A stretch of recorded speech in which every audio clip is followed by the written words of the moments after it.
areas here. But if this was done cheaply, quickly, rushed, didn't gather your requirements, or somebody came into your division, worked for a while, and then moved out, all sorts of problems in here, and now you're being shortchanged when you want to implement something, and you're rushing because, hey, now we've got deadlines to meet, and now you've got project managers involved that are going, we need to get this stuff done for project risk-oriented reasons, et cetera, et cetera. So this tends to, the implementation, this tends to catch all of the errors from here and here. In theory, it should. If change control is robust enough. Once it gets into production environment, then you can assess the controls from a production standpoint, authorize them to operate, and then rinse and repeat or monitor. Now, in a typical life cycle, you have the end of the life cycle, but this doesn't imply an end whatsoever. It just says monitor. But if you want to go to Project Management Institute, at least they have a disposal section, if you will, where eventually things might be taken out of production. This doesn't denote that. From a risk point of view, they say, well, we're always going to be doing it. It's never going to end. So that's a difference in the life cycle model. That's still very, very important. You should know them by numbers, steps 1 through 6. You should know them by names, categorize, select, implement, assess, authorize, and monitor. And you should be able to frame your practice test questions also with this as well. Because when you start talking about planning, proposals, charters, and things like that, what category are you in?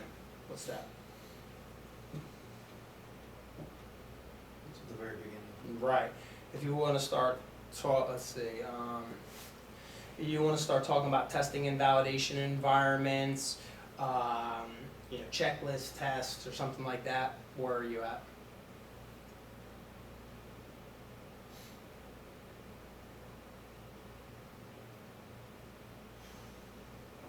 What was your question? If you want to start talking about like different types of tests, testing and validation environment tests, checklist tests, functional tests, full interruption tests, or really any type Are we of talking test. about creating a test, or are we talking about implementing the test? Good question. And in this case, I would say implementing them, which I didn't want to say that because it was would be the category, but and there is a difference though, because planning the test happens in categorization, implementing the test happens in implementation, right? And that's the thing in categorization. Hey, what type of test do we need? Let's just do a checklist test. Well, a checklist test simply means that you have a piece of paper somewhere and there's going to be check boxes on it, and I have to, yep, it's all done.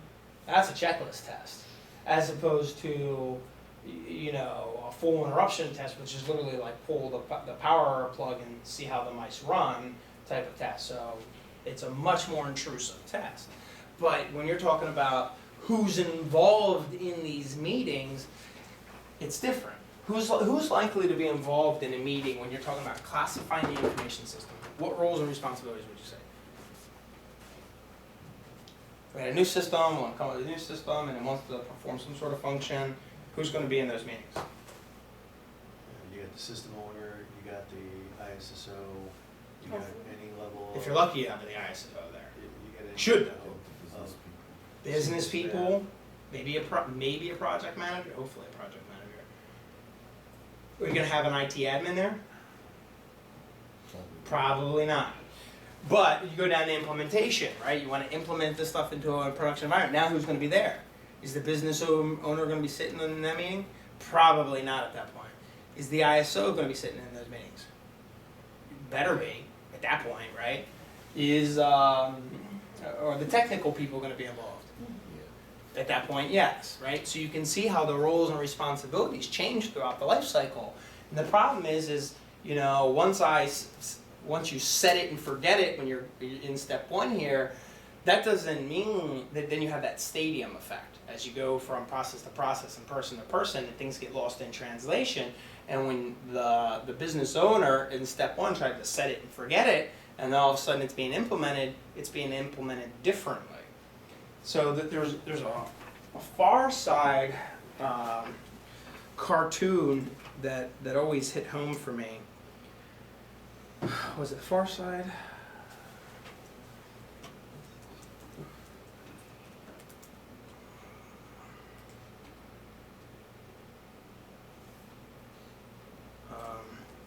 Sofa. No, it was Swing Design. It might be a Dilbert or something like that. Let's take out Far Side.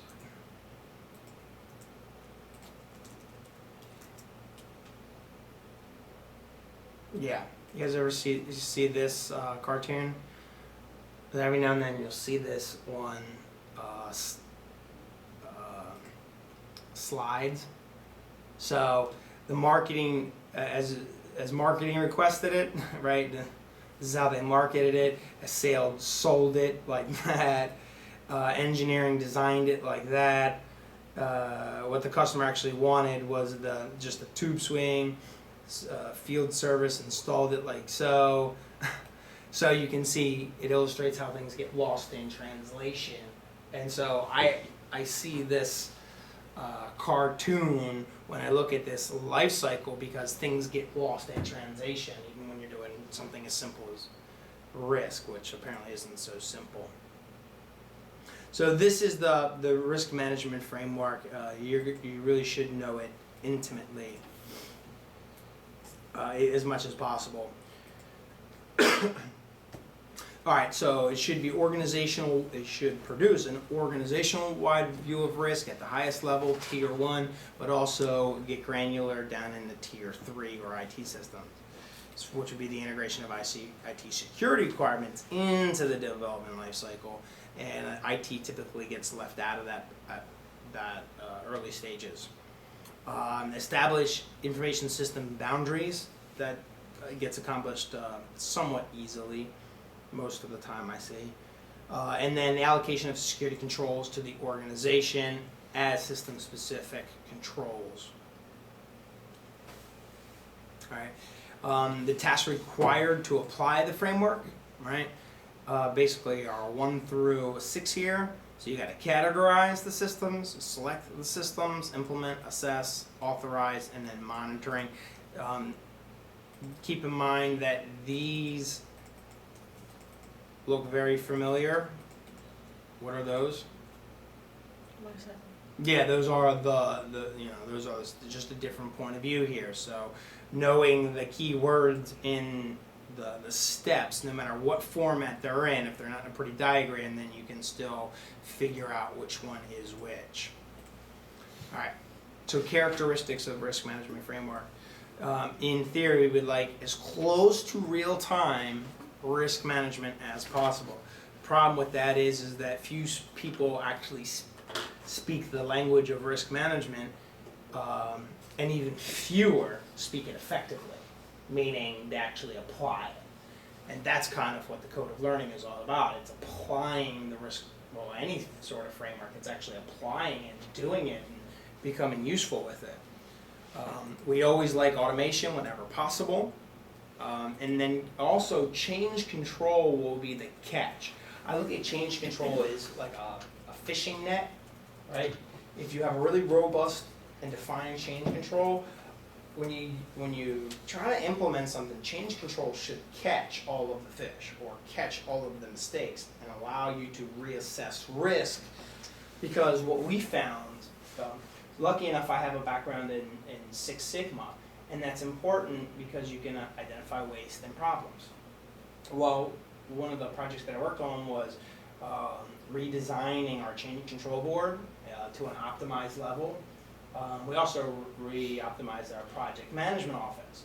And because of applying Six Sigma to both project management and change control, I was able to better understand those processes because I literally took them apart and rebuilt them. Well, not just myself, but clearly with a team of people.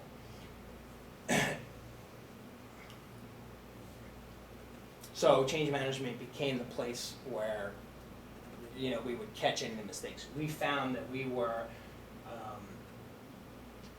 approving 70% of our severity 1 outages So you think about that from an organizational point of view, right? We have all of these outages. You know, how much does any single outage cost? Depends.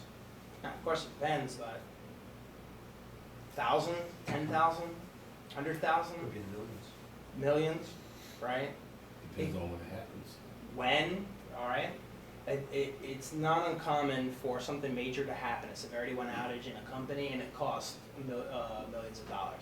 That's totally practical or totally likely, and in fact, should be expected. Because then at least you can plan for the contingencies, and even if you have those outages, your business still functions rather than going out of business. So we were approving 70% of our severity 1 outages. So that told us that our change control board was basically all overhead, and we worked really, really hard, but our effectiveness was very, very low.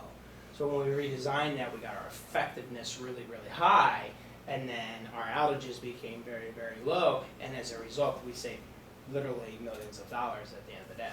We just created in August a configuration change management branch, but that's only for our division, and that's, from what I've had, our internal exposure to the CCB, got 4 different divisions, and they each have their own CCB, then it's supposed to filter up. And what happens is, in my opinion, as it filters up, it's, well, so-and-so here approved it, so they don't question and they don't catch and they don't. Sure. Our ISOs until probably this last year, weren't involved in this process, probably until the too little too late phase. And it's Yeah. like, well, coulda, shoulda, woulda, but we didn't know. And so now that's changing and they're being brought in and they're required to sign off on. But for, up until I said till this last year, they weren't required to sign off on it or be involved in any of it. Or the accountability wasn't held to the law. Who monitors the boards? Which one? All of them. Again, if we've got 5 divisions and they each have their own CCB, they monitor within their own division. And then it filters up to the Okay, see, they're enterprise level, but it's, monitoring themselves. yeah. We have, as part of EA, I have some governance pieces, and we found out we had to pull a lot of that from the divisions because they use it as a way to get things done fast. And Sure. that may Going ultimately through the be. process, then you find out afterwards. Let's just muscle it through the process, and that's how we get through it. Right. Not to get through the process efficiently or streamlined or reduce the risk. Exactly. Get my pet projects through. So there's something else. I want you to write this down. There's something else, and you gotta watch for this in the workplace. You'll see it written in different ways, but it's basically this. It's functionality over security. All right, functionality over security. It's numerator, denominator, or standard math oriented, right? So if security goes up, what happens to functionality? Doesn't necessarily have to come down, but But the more secure you make things, the harder it is to do things, and ultimately there's more overhead. So at least It there's a slows lot. things down. It definitely slows things down.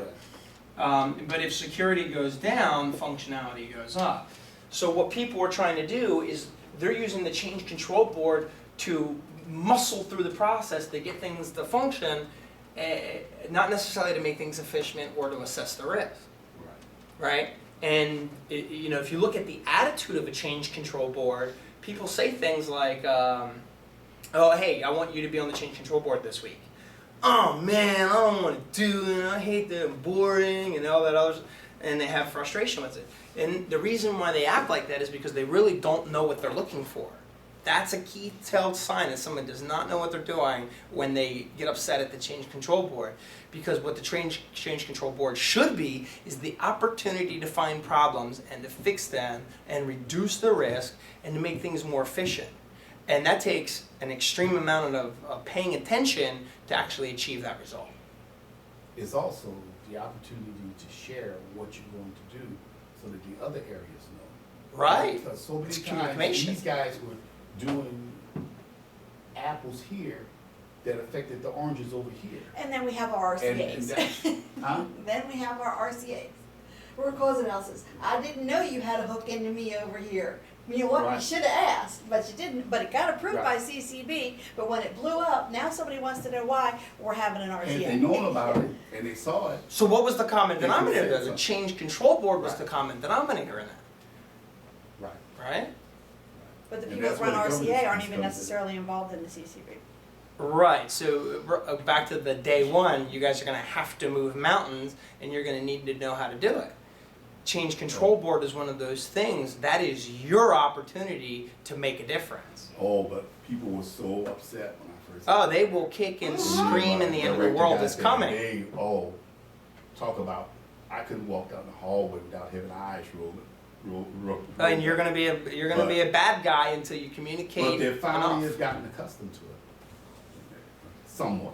They still resist it.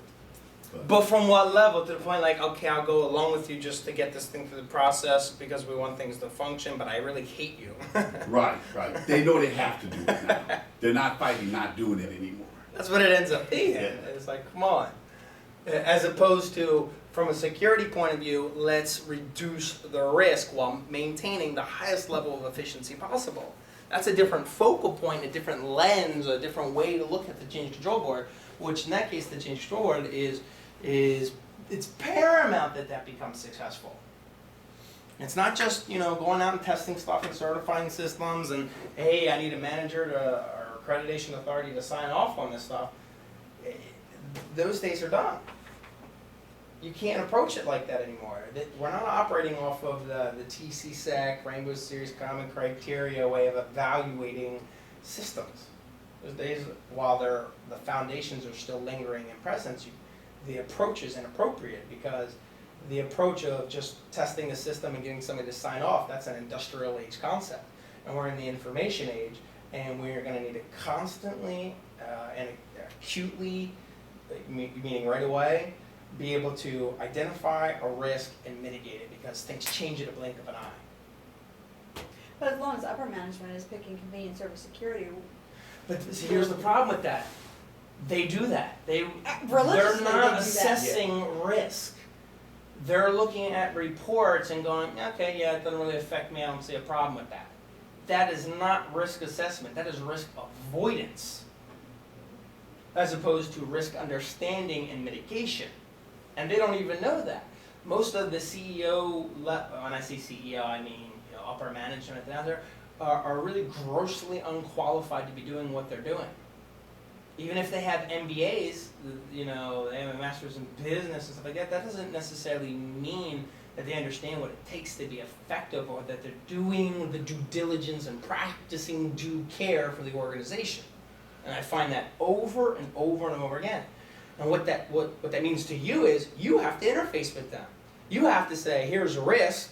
You need to approve it or disapprove it or understand it completely before you make a decision. And that's why you guys are the ones that have to not only understand this stuff, but understand it so well that you can make your point apparent to the other side. Because you cannot just put reports on desks anymore and expect things to get better. If you put reports on desks, things will continue to operate as they are, and things will never get better. But if you can make the case of risk, and it's going to take a lot of talking. I hope you guys got lots of bags of cough drops. But it takes a lot of talking and a lot of convincing for people to actually understand it. And that goes beyond the change control board. Now I'm talking like leadership, like lifelong study of leadership to get this stuff done. I don't know where I got off timing on that one, but integrate security, that's going to be our change control board, right? Security, emphasis on security controls. I think this really changed since 2011. I think everybody's kind of accustomed to going, okay, well, there's probably going to be a security control somewhere that's going to affect me. So that mindset, I think, is it's easy for everybody to be on the same page. We all go, okay, security, okay, I understand. Even if you're in an airport, you go, okay, security, I understand. I mean, I don't like taking off my shoes any more than anybody else, but okay, at least I understand. So the emphasis there, I think that case is opened and closed. But do we think about this way? Who's the risk executive? Do you have a dedicated role of a risk management person? or, you know, like you have chief executive officer, do you have chief risk officers? They do exist, by the way, mostly in the banking industry. Now, see, I look at this from a generic eye, and since you're government, you'll be inclined to look at it through your own government eyes, but there's another lens you can look at this, and so I use it in the generic sense, but in some cases you do have risk executives, but they're not all over the place. They should be. That's one of the changes to the industry, that the industry doesn't even know that it needs that. You don't, it's not like you go to the job boards and you see, risk executives, pages and pages and pages of them. You might find one or two. And it really should be pages and pages and pages. If you want to be secure, you need to have a conversation about risk. So where are the risk executive officers? Who is taking that responsibility? And if you go back to the curriculums have that thinnest chapter on risk. And it doesn't do it justice. And that's why this stuff is paramount in understanding it. And then, of course, controls. All right. So the fundamentals, right? Integrated organization-wise, system development, security, we hit this a little bit, security controls and roles and responsibilities. I feel like we did that. Did we do that? We did this one already. That's different. All right, so I guess I can beat this to a drum here. You still have Tier 1, Tier 2, and Tier 3. In the ISACA world, the word governance is used very, very heavily. You guys have the opportunity to cross-reference that with what you do and look at governance is what that really means is organizational-wide risk. Some people use that term governance, organizational-wide risk. That's really what that means. It's aligning the business objectives and assessing the risk there, as opposed to information and information flow. And you can even cross-reference these models, right? Watch this. Before I showed you the IAC triad and integrity, confidentiality, availability. You could have another point of view of integrity, confidentiality, and availability, or integrity, confidentiality, and availability. You can apply that model within this model. So you could say, what is organization integrity? Bless you. That's all I'm coming. What is organizational integrity? That means that the organization does the right thing. They do what they say they're going to do as a business or government office. As opposed to information and system integrity, that has to deal with data. MD5 sum checks. Unfortunately, we can't run an MD5 sum check on an organization. Watch this. Here, we can use tools and technology. You can use the MD5 integrity algorithm, and you can check for the integrity of information and information systems. So there's a technical check here. Here, that does not exist. And if you watch the news, and they will say, we want these businesses, we come up with Sarbanes-Oxley. What's Sarbanes-Oxley? Put words to it. What did Senator Sarbanes and Senator Oxley, why did they get involved? Because of who? Begins with an E. Company that begins with an E. Enron? Enron. So Enron fried their books, lied about stuff, basically went bankrupt. That was the cause. The effect was Senator Sarbanes and Senator Oxley basically said, we want reporting on your books now, periodically, so that you can't cook your own books. Didn't work out. So what they're saying is at the IT level of Enron, they probably had data and it checked out just fine. But at an organizational level, they had no integrity whatsoever.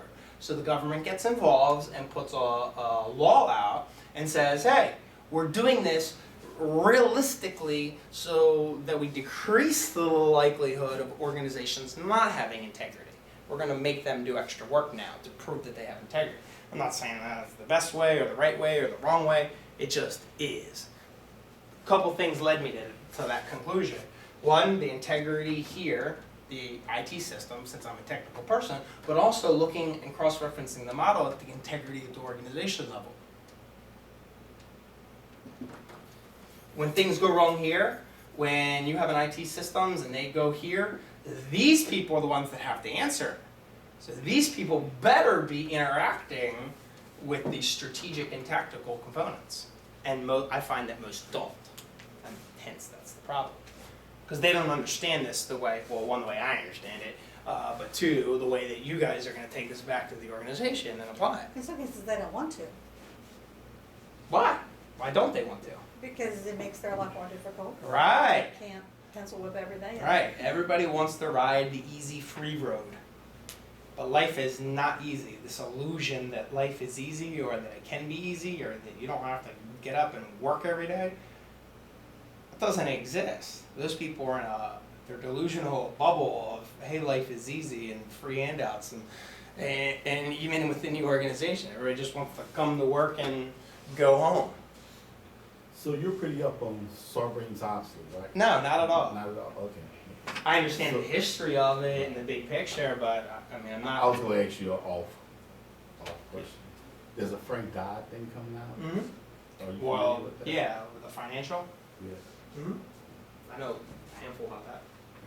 Well, wait, let's talk about it on the breakdown, yeah, because that's a time killer. yeah. Right. So it's interesting. So, what's in it for you? Okay, here's what's in it for you. When you're looking at your practice test questions, you need to frame the question appropriately. And you can see when you change the point of reference of what you're looking at, how integrity can change, your answer can change just as easily. So frame the question. Is this question coming from the organizational point of view? Or is it coming, or tier 1 versus tier 3?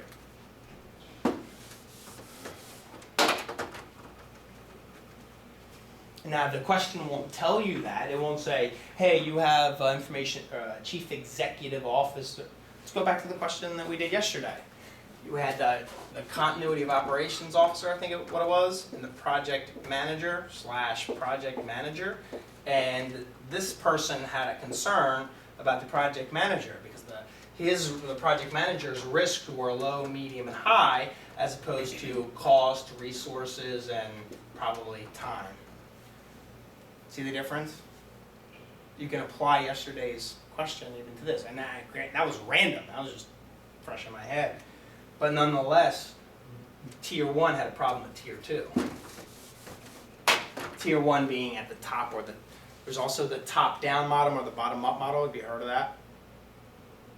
I don't know I can't remember if that's in Security Plus or not off the top of my head, but it's definitely in CISSP. So you'll see top-down, bottom-up model. So tier 1 being top-down model. If this was a bottom-up model, tier 1 would be on the bottom.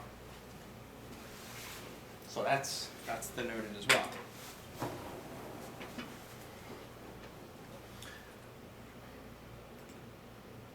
All right.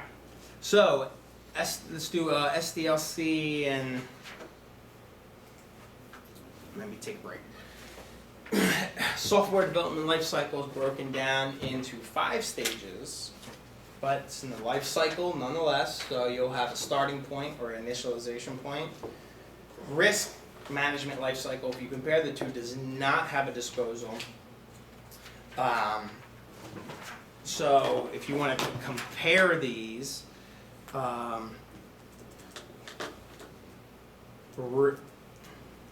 risk does not address this. Operation and maintenance, this is referred to as what?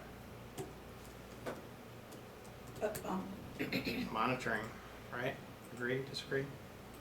Implement. Okay. Go ahead. You want to say something?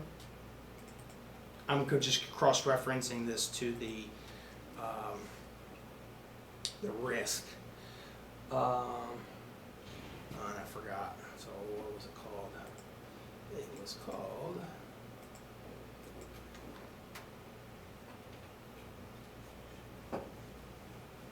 There it is. Categorize and select.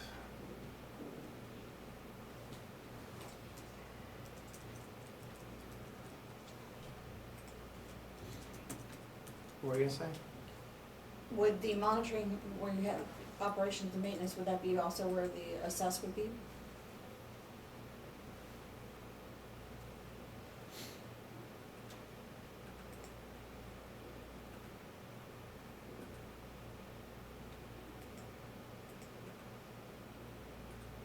Yeah. It may not be a one for one. I'll put implementation, assess, and then assess / monitor is probably cross-reference. Because it is 6 versus a 5, so there's gonna, one of them has to have 2. So whether you wanna do implement assess or assess monitoring. You do it like that, and that'll give you the cross-reference of the models, okay? Still life cycle, just different steps. But I don't want you guys necessarily to think in terms of SDLC or risk. I'd rather you just think life cycle. Once you master life cycle, then it really doesn't matter what you apply it to, and then your life gets a heck of a lot easier.